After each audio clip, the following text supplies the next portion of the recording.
Join From Beer to the Bible every week as Ervin Lee and co-host Sarah Oliveira-McDonald warn others of the consequences of drug and alcohol addiction by being the voice of faith-based recovery. Every week, Ervin and Sarah help people get access to the treatment and counseling they so desperately need. They explore the depths of addiction and give practical life examples of how to recover and develop a new rhythm of living.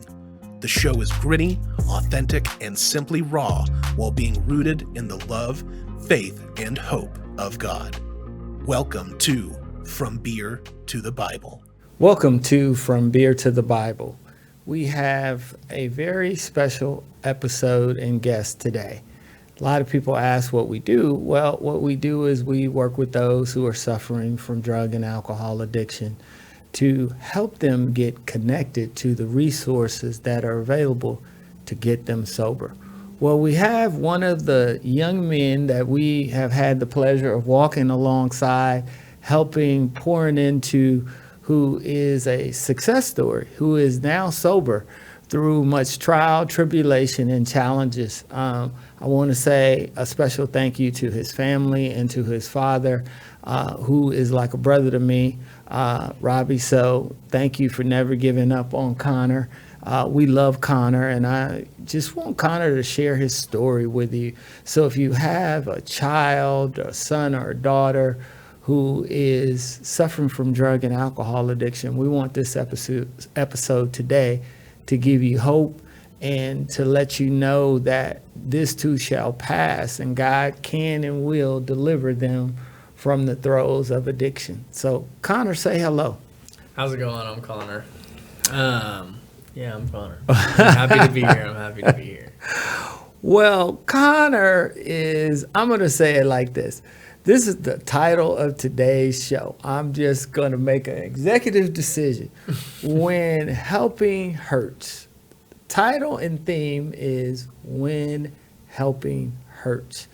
And I'm going to say that I titled it that, or the Lord through me titled it that, Connor, because you had a lot of help along this journey. Mm-hmm.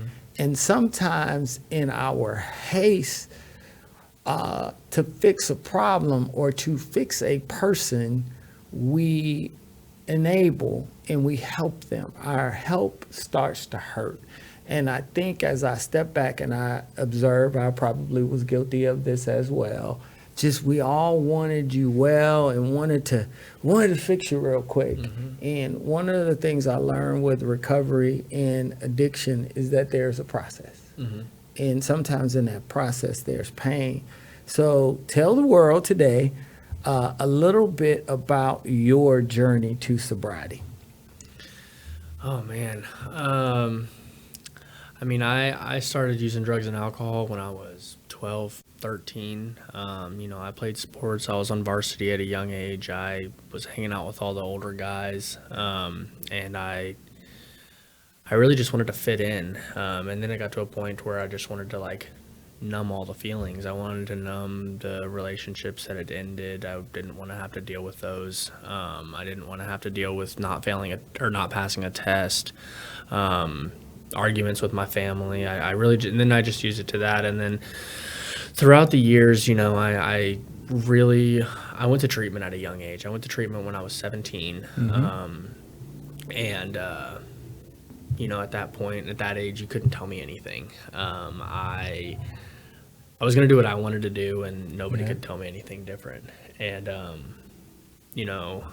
had a lot of friends pass away, overdose, and I was like, I quit taking drugs. I'm going to switch over to the bottle. And so once I switched over to the bottle, it was easily accessible. I could go anywhere and get it. It was in the cabinet at my house. It was anywhere. And really from the first time I went to treatment, I knew I was a drug addict. Yeah. And I knew that I had a problem with drugs. And I was like, well, alcohol is illegal. Anyway, well, throughout it all, I'm going to ask a couple of questions. Why do you think you chose to go down the path of alcohol and drugs? What role did athletics and your friends and peer pressure also play into that?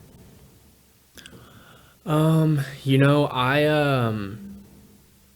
that's a deep question because, you know, alcohol or not alcohol, athletics was my everything. That was my first addiction. I was on the field 24/7. I was practicing, I was playing year round football, baseball, and that was my everything. And, you know, I started hanging around the wrong crowd, and then I became the wrong crowd. Yeah. I became the person that people were, you know, coming to for drugs. And I ended up getting in trouble for that. And like athletics was stripped away from me for a certain period. And at that point, I kind of just said, screw it. Like, I'm not playing for this amount of time. And I was depressed, you know, and I had that depression when I really look back on it that was like, I was feeling sorry for myself, so I might as well just turn to drugs and alcohol. And you know, at that point, I was addicted already. Like I had just. So you lost alcohol, and now it feels like you lost your identity when you lost athletics. Yeah. Okay. Yeah. In that, where at any point is your faith or your belief in God? It was only there whenever I was about to get in trouble and I asked God to help me out in this situation. I didn't have a prayer life. I wore a crown, or not a crown, I wore a cross around my chest. But other than that, it was non-existent at that time. At any point, what point in the journey did you say to yourself, I'm an alcoholic and I need to get help? And what role did fear play in all that? Well, whenever I grew up a little bit, and I say grew up, but you know, I've had an alcohol problem since I was 18, 19. I knew that but I was functioning. I was able to go to work and do all of these things, and fear, well, if I go to rehab, I'm not going to be able to work. I'm not going to be able to pay my bills. I'm not going to be able to do this and that. And what are people going to think of me? You know, I'm doing good right now while managing my alcohol. I'm managing my life. Yeah. And how did you know you were an alcoholic? So I went to treatment when I was 17, and I knew I was a drug addict at that point. Okay. So I knew that I was a drug addict, and I cut out drugs. And I picked up the bottle. So at this point, then I'm drinking all day, every day. I knew deep down, like I'd listened in the meetings, I had listened to the people telling me that I'm a drug addict and I can't control my life and it had become unmanageable. And I knew that, well, I can manage my life while drinking alcohol. But I had a problem. I was waking up in the morning and drinking first thing in the morning. I was at the gas station at 6:58 and alcohol started getting sold at 7. So I knew that was a problem. I would call my friends and they'd be like, are you kidding me? Like, that's not normal. And I knew it. And I was like, well, I can do it because my life is manageable. Yeah. But in the long run, no. Like, I look back on it now and I'm like, Jesus Christ. Talk about how your mom, your dad, and your family and all of us were around you. I came, and our ministry comes into the picture later, but talk about your nuclear family that was there and how they were just always trying to help you. I mean, they always wanted to. They always wanted to help me. But I was somebody that was like, I got this. Like, I know. What made you think you had it? Let's sit there for a moment. What made you think? Because your life, and look, it's spiraling out of control. School, your work, your friends are saying, man, what's going on? But what made you feel like within your heart that you had it? Gosh, I don't know. I mean, the delusion around it was just, I just thought that, you know, as long as I pay my bills on time, as long as I'm working a full-time job, as long as I got all these externals, like, I'm good. Okay. You know, like, as long as I have all of these, I'm good. But, you know, deep down, like, I had nothing inside. And I was just relying on alcohol. But, yeah, I mean, my family tried to help me in any way, shape, or form that they can.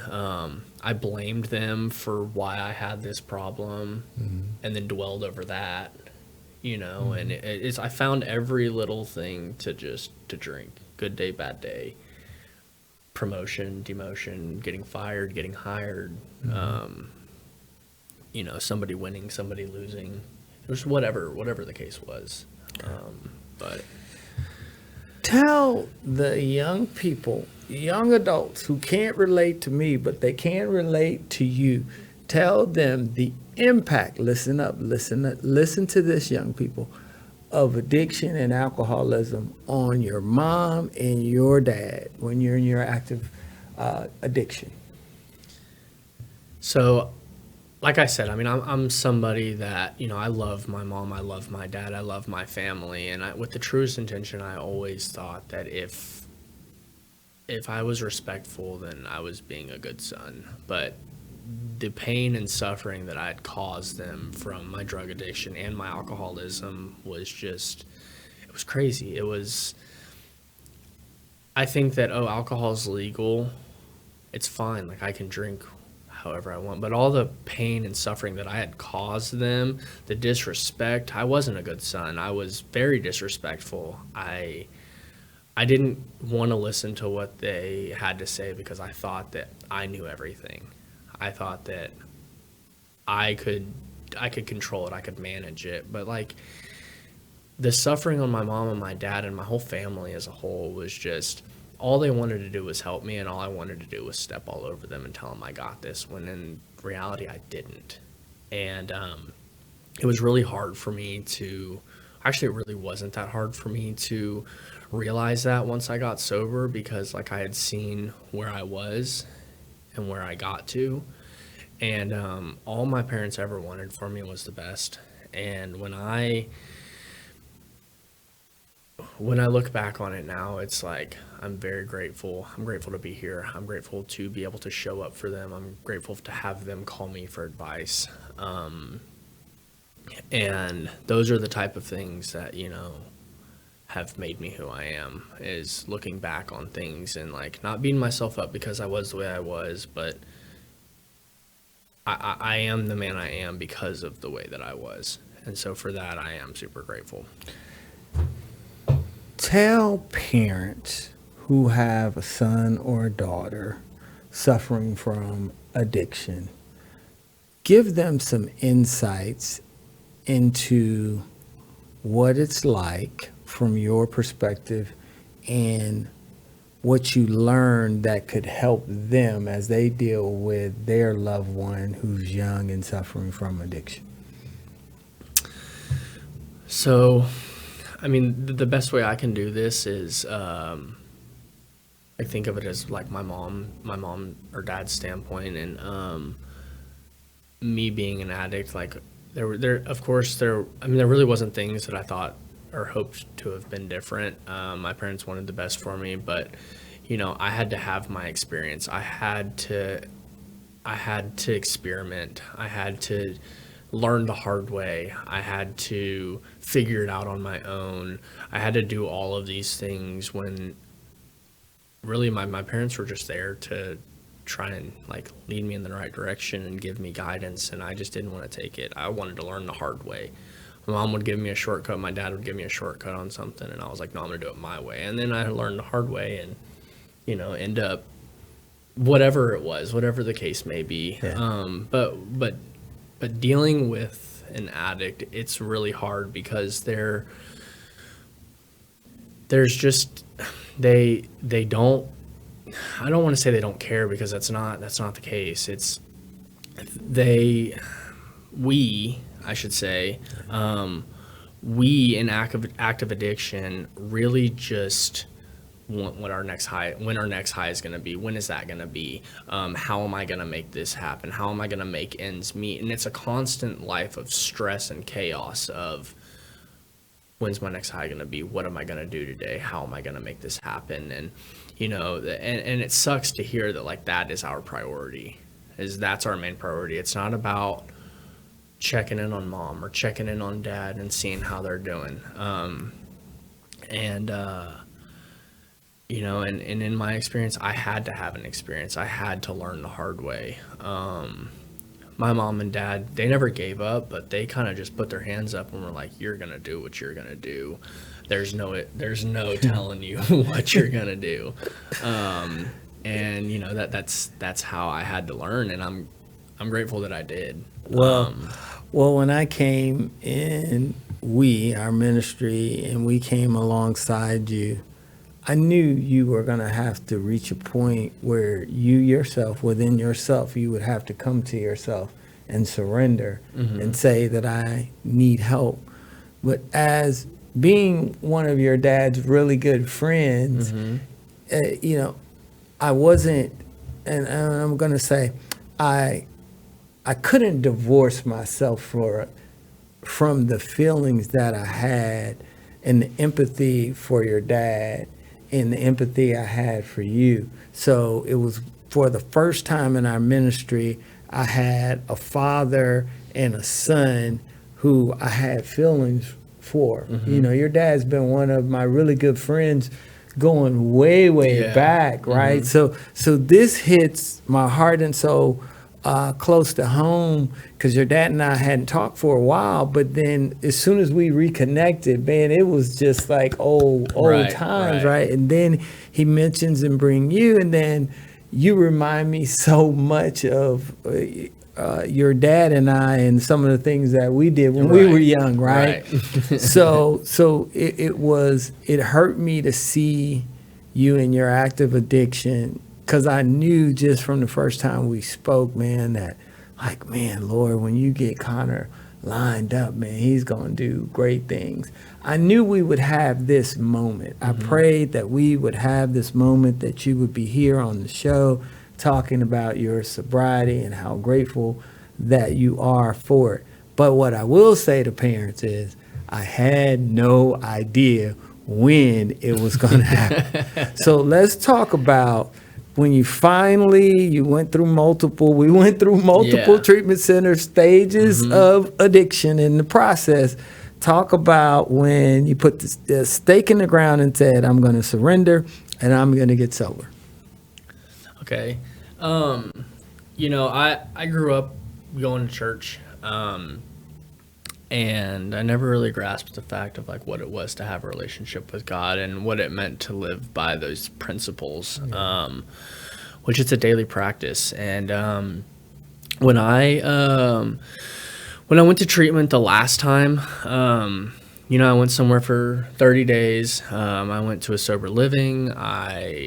I didn't understand what it meant to, you know, surrender and give my will over to the care of God as I understand him. And I white-knuckled sobriety. I was in the sober living, and right when I got the opportunity to move out, I was like, I'm gone.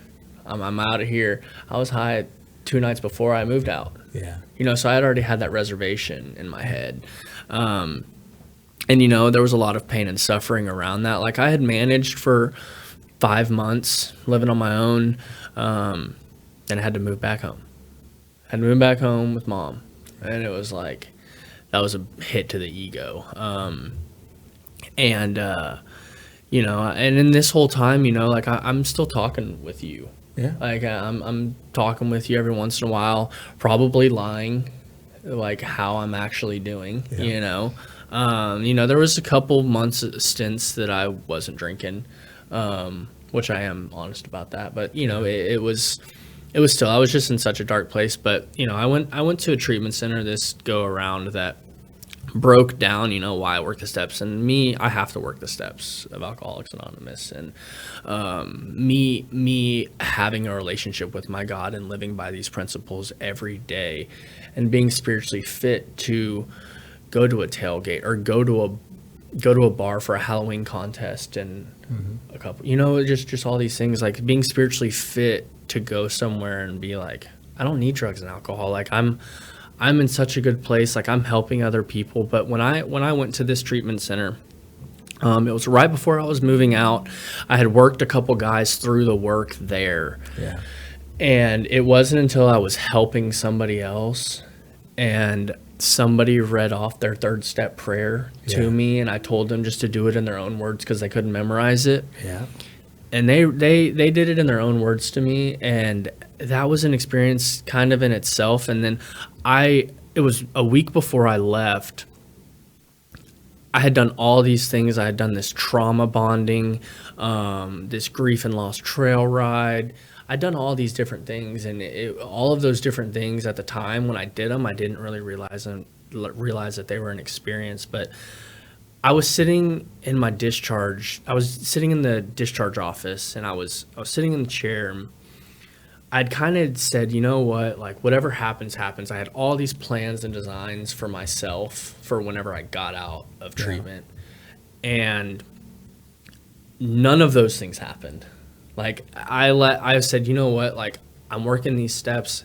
I want to have, like, I didn't even say I want to have an experience, but I was like, I want to just give it all over and like see what happens. And like when I did that, and all of these things started happening for me that like I can't even describe, was whenever I was able to look back and be like, this whole thing was an experience, and like this is why I'm doing what I'm doing. I can carry this message. That was my experience. Like, and I was like high on life. Like I didn't know what to do with my hands. Yeah, you had what we often refer to as a spiritual awakening. Yeah, right? 100%. And even if you don't suffer from addiction, but you have a challenge or a problem or a bad habit, one of the things I know that works is the 12 steps. Something about going through the 12 steps, even if you're a smoker, whatever it is, the 12 steps will help you. It becomes a spiritual discipline, right? I work the steps, and I am not ashamed to say this. Yes, the steps were my part, and then the Lord came over top of that and blessed me. But when you find yourself in a situation where you're going through a trial, a tribulation, or addiction, one of the best things you could do is go to work. And what I mean by go to work serving others. Right. Go to work serving others. It's something about what you said this is what I heard. And guys, this is the practical application of what we mean by going to work, trusting the Lord. When you get out of yourself and you go serve and you go help, you help at your church, you help another man, you help another person with their addiction or their issue, something changes within you. You go to help somebody, but what happens is you get this heart change, and it starts to build this empathy in you, and it starts to the process of God working in and through you to renew your mind. The other thing I find often with a lot of the guys we work with in our ministry, when they fall back into their addiction, they lose community. Right. They lose community, and they stop doing the things that got them sober. So talk about the importance of those two things. Yeah, man. I mean, the community aspect for me is great. I was in Austin the last time I got sober. I went to the meetings. I had some friends, but I really just thought of it as friends, not as much as a community as a whole. And you know, this go around, like I wanted to dive deep into the work. I wanted to dive deep into my faith, and I wanted to have that community. And it's beautiful. It's unless I'm in it, or unless you're in it, it's hard to describe. But once I got back to Austin, and it had been, I don't know, 9 months, hadn't seen anybody, and I get back to Austin and I see like a bunch of people that we got sober at the same time, and they're still sober. And, you know, there was like, oh my gosh, it's so good to see you, like blah, blah, blah. And that community aspect for me is like, you can go and do so many fun things sober. Like, you don't have to be messed up to go and have a good time. Like that community it's beautiful. And I try my hardest to stay plugged in and day out. I can't describe the feeling I get when I help another addict, or if somebody comes to me for advice and they say thank you so much for that advice, like it helped me.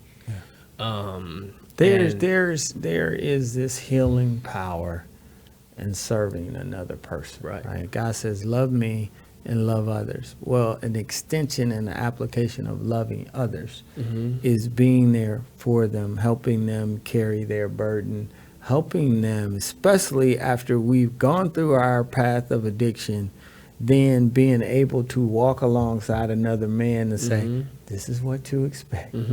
This is how this works. Yeah. It actually is one day at a time. Yeah. Right? All of these little sayings that they give to is like, be where your feet are.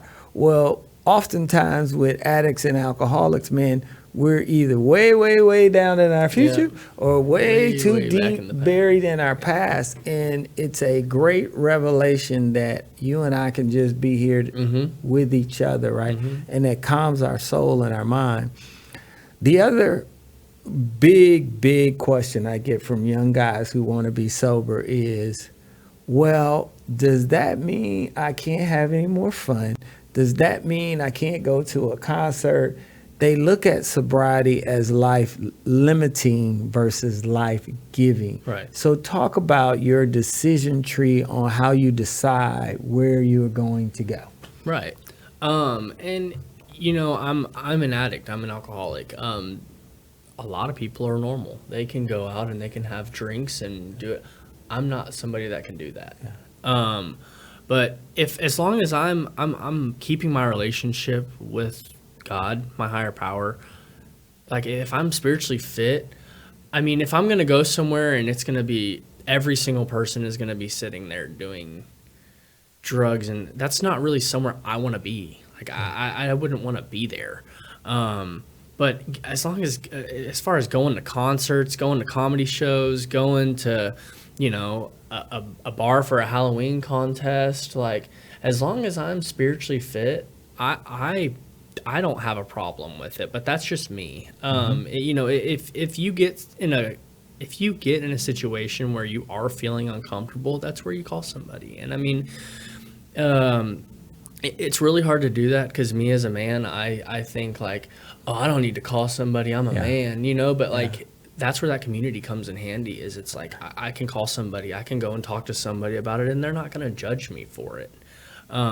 Because if anything, they've been right where I've been at, or they've had a situation very similar. So just because there's going to be alcohol at a concert or alcohol at whatever or drugs, you know, drugs is different for me. I mean, it's kind of the same situation, but well, I always tell my guys this, and I really got my sobriety foundation set.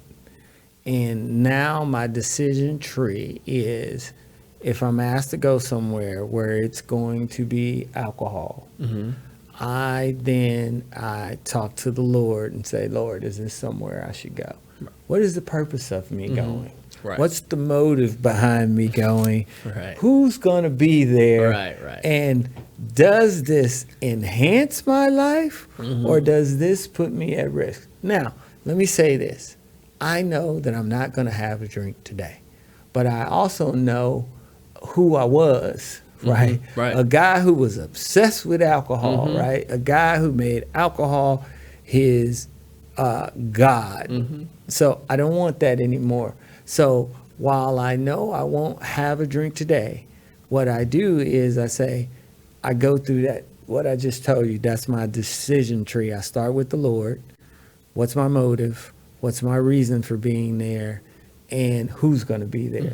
That's my process, right? And I think each man and each woman needs to have a decision tree, a process that they filter where they go through. And again, it's with your comfort level, right? I tell people the first almost 5 years of my sobriety, I was an owner of liquor stores, and I was in those liquor stores.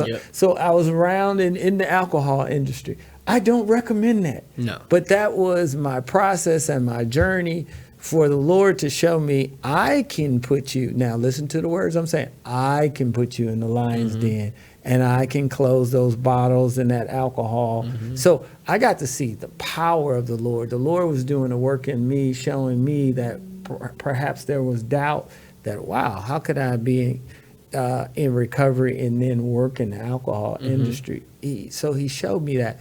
So what we really are saying is make sure you have a process that you filter through where you are going. Is it helping or hurting your sobriety? I want to, as we get ready to wrap up, and I want to give you time. I want you to say something to your dad. Hey, Robbie. Hey, Dad. I want you to say something to your mom and your grandmother and just your family in general. And then after you say that, anything else that the Lord has put on your heart, say that to the young folks out there. And then I'll take us home. Okay.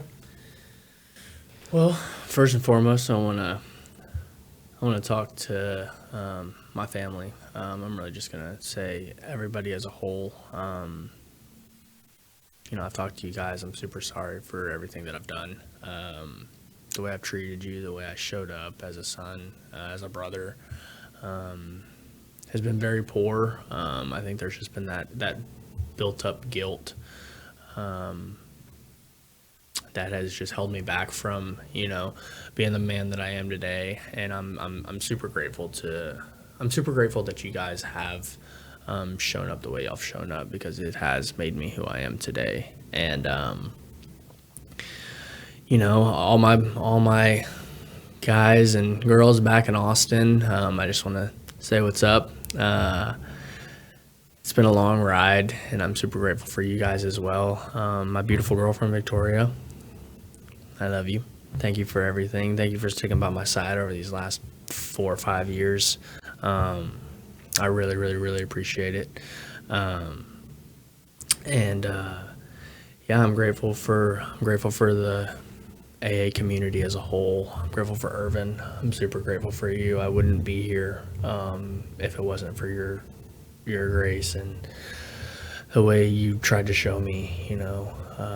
I didn't want to hear it, but I knew that it was the right thing to do. And serious, I'm super grateful for everything. I wouldn't be here today if it wasn't for the people that cared about me and tried to pave the way for me. And I was just too hard-headed to actually listen and step back and see what everybody was trying to do. So Dad, Mom, Shannon, McKenna, Victoria, Grandma, Nanny, Ervin, I just want to say thank you guys so much. You are very welcome. I look at my friends' children as my children, and although this is a journey that I wish you and I never had to take, we don't get to choose that. Right. The Lord always knows what's good for us, so I'm very proud of you. Continue to take it one moment at a time. Your story is going to help so many young people. You're going to reach people that the ministry, the work that we were doing, we could not reach. So tell your story. Your story is not for you. Your story is for everyone else. And your story is a story that is still being written, but it's a story of restoration, redemption, renewal in God. So as we close, we are two guys, very different in age, but a lot of the same life experiences around drugs and alcohol. And for all the parents out there, what we want this show to do, what this ministry is about, you just saw the results of our ministry and the work that we do. So we want you to know, if you have a son, a daughter, a loved one who's suffering from addiction, there is hope, there's restoration, there's revival, and there is the renewing of the mind that will take place in that person if you're patient in the process. Don't help till it hurts, but you may have to set boundaries and give the Lord a chance to do his work through the process, even though it may be painful. You see through Connor that all things are possible through Christ Jesus. We love you. God bless you. Thank you for tuning in to this week's From Beer to the Bible. Make sure to tune in next week when Ervin and Sarah gift you with even more addiction recovery information. Make sure to like, share, and subscribe. You can find us on YouTube, Facebook, Twitter, and Instagram. And remember, we're always there for you.